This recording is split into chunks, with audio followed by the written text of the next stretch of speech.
سورہ Yasin clip number 1219۔ اس clip میں آپ قرآن پاک کی سورہ یاسین کا تعارف، آیت نمبر 1 سے 4 تک کی تلاوت، ترجمہ اور تفسیر قرآن صراط الجنان سماعت فرمائیں گے۔ سورہ یاسین۔ سورہ یاسین کا تعارف۔ مقام نزول، سورہ یاسین مکہ مکرمہ میں نازل ہوئی ہے۔ آیات، کلمات اور حروف کی تعداد، اس میں 5 رکوع، 83 آیتیں، 729 کلمے اور 3000 حروف ہیں۔ یاسین نام رکھنے کی وجہ، یاسین حروف مقطعات میں سے ہے، اور چونکہ اس سورت کی پہلی آیت میں لفظ یاسین ہے، اس وجہ سے سورت کا نام سورہ یاسین رکھا گیا۔ سورہ یاسین کے فضائل، احادیث میں سورہ یاسین کے بہت فضائل بیان کیے گئے ہیں، ان میں سے 4 فضائل پیش کرتا ہوں۔ ترمذی شریف کی حدیث ہے، حضرت انس بن مالک رضی اللہ تعالی عنہ سے روایت ہے، سرکار دو عالم صلی اللہ تعالی علیہ وآلہ وسلم نے ارشاد فرمایا، ہر چیز کے لیے قلب ہے اور قرآن کا قلب سورہ یاسین ہے، اور جس نے سورہ یاسین پڑھی تو اللہ تعالیٰ اس کے لیے 10 بار قرآن پڑھنے کا ثواب لکھتا ہے۔ نمبر 2، حضرت معقل بن یسار رضی اللہ تعالی عنہ سے روایت ہے، رسول اللہ صلی اللہ تعالی علیہ وآلہ وسلم نے ارشاد فرمایا، جو اللہ تعالیٰ کی رضا کے لیے سورہ یاسین پڑھے گا تو اس کے گزشتہ گناہ بخش دیے جائیں گے، لہٰذا اسے مرنے والے کے پاس پڑھا کرو۔ نمبر 3، حضرت عطا بن ابی رباح رضی اللہ تعالی عنہ فرماتے ہیں، مجھے خبر ملی ہے کہ حضور پرنور صلی اللہ تعالی علیہ وآلہ وسلم نے ارشاد فرمایا، جو دن کے شروع میں سورہ یاسین پڑھ لے تو اس کی تمام ضرورتیں پوری ہوں گی۔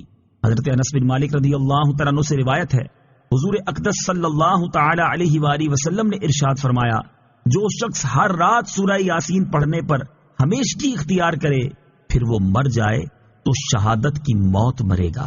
سورہ یاسین کے مضامین، اس سورت کا مرکزی مضمون یہ ہے کہ اس میں قرآن پاک کی عظمت، اللہ تعالیٰ کی قدرت و وحدانیت، تاجدار رسالت صلی اللہ تعالی علیہ وآلہ وسلم کے منصب اور قیامت میں مردوں کو زندہ کیے جانے کو بیان کیا گیا ہے، اور اس میں یہ چیزیں بیان ہوئی ہیں۔ نمبر 1، اس سورت کی ابتدا میں اللہ تعالیٰ نے قرآن کی قسم کھا کر فرمایا کہ نبی اکرم صلی اللہ تعالی علیہ وآلہ وسلم سب جہانوں کو پالنے والے رب تعالیٰ کے سچے رسول ہیں، اور ان کی رسالت سے لوگ 2 گروہوں میں تقسیم ہو گئے، ایک گروہ عناد اور دشمنی کرنے والا جس کے ایمان لانے کی امید نہیں، اور دوسرا گروہ وہ ہے جس کے لیے خیر اور ہدایت حاصل ہونے کی توقع ہے۔ ان دونوں گروہوں کے اعمال محفوظ ہیں اور اللہ تعالیٰ کے قدیم اور ازلی علم میں ان کے آثار موجود ہیں۔ نمبر 2، ایک بستی انطاکیہ کے لوگوں کی مثال بیان کی گئی، جنہوں نے یکے بعد دیگرے رسولوں کو جھٹلایا اور ان کا مذاق اڑایا، اور جو انہیں رسولوں کو جھٹلانے پر نصیحت کرنے آیا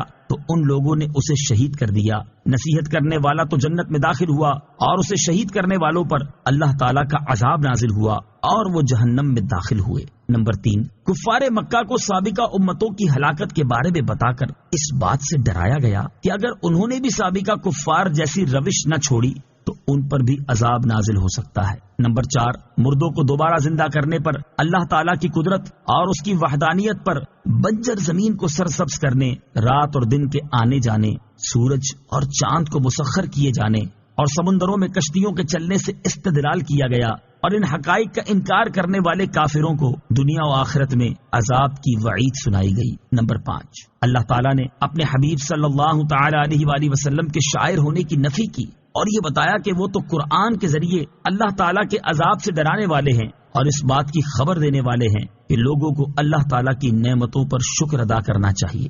سورہ فاطر کے ساتھ مناسبت، سورہ یاسین کی اپنے سے ماقبل سورت فاطر کے ساتھ مناسبت یہ ہے کہ سورہ فاطر میں بیان ہوا کہ کفار مکہ نبی کریم صلی اللہ تعالی علیہ وآلہ وسلم سے منہ موڑتے اور انہیں جھٹلاتے ہیں، اور سورہ یاسین کی ابتدا میں قرآن کی قسم ذکر فرما کر ارشاد ہوا کہ نبی کریم صلی اللہ تعالی علیہ وآلہ وسلم اللہ کے رسول ہیں، صراط مستقیم پر ہیں، اور یہ اس قوم کو اللہ تعالیٰ کے عذاب سے ڈرانے والے ہیں جن کے آباء و اجداد کو اللہ تعالیٰ کے عذاب سے ڈرایا جا چکا ہے۔ بسم اللہ الرحمن الرحیم۔ ترجمہ، اللہ کے نام سے شروع جو نہایت مہربان رحمت والا ہے۔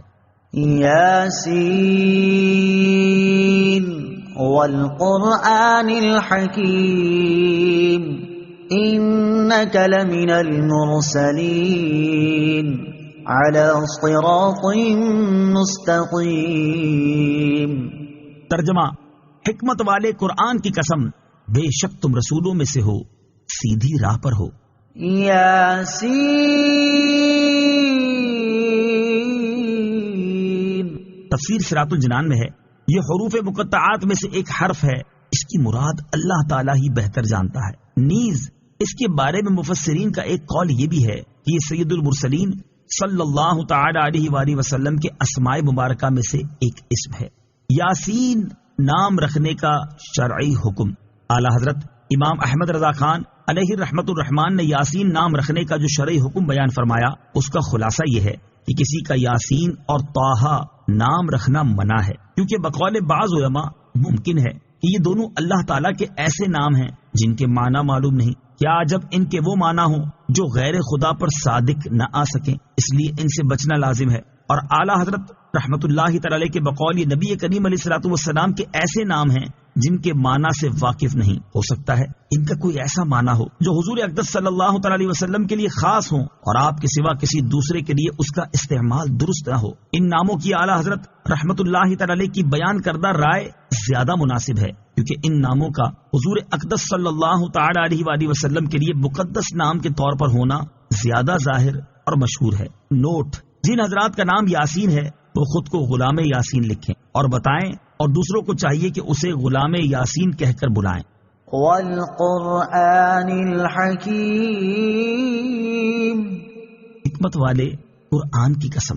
تفسیر صراط الجنان میں ہے، اس آیت اور اس کے بعد والی دو آیات کا خلاصہ یہ ہے کہ کافروں نے حضور پرنور صلی اللہ تعالی علیہ وآلہ وسلم سے کہا تھا کہ آپ رسول نہیں ہیں اور نہ ہی اللہ تعالیٰ نے ہماری طرف کوئی رسول بھیجا ہے۔ ان کے اس قول کا یہاں اللہ تعالیٰ نے رد فرمایا اور قرآن مجید کی قسم ارشاد فرما کر اپنے حبیب صلی اللہ تعالی علیہ وآلہ وسلم کی رسالت کو بیان کرتے ہوئے ارشاد فرمایا، حکمت والے قرآن کی قسم، بے شک آپ ان ہستیوں میں سے ہیں جنہیں رسالت کا منصب عطا کیا گیا ہے، اور بے شک آپ ایسے سیدھے راستے پر ہیں جو منزل مقصود تک پہنچانے والا ہے۔ یہ راستہ توحید اور ہدایت کا راستہ ہے، اور تمام انبیاء کرام علیہ الصلوۃ والسلام اسی راستے پر رہے ہیں۔